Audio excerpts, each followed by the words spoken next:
Ang serbisyo raw ho ng PhilHealth, hindi mababawasan sa kabila ho yan ng zero subsidy. Brigada Maricar Sargan, i-brigada mo! Brigada Live Report.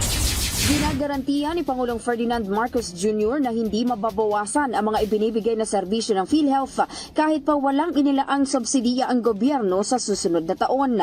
Sa ambush interview sa Pangulo sa Villamor Air Base, sinabi nito na walang dapat ipag-alala ang publiko dahil walang mawawala sa serbisyo ng PhilHealth. Sa katunayan, mas pagagandahin pa raw nila ang pagpapatakbo sa PhilHealth at pararamihin ang serbisyo at lalakihan din ang bayad sa insurance claim.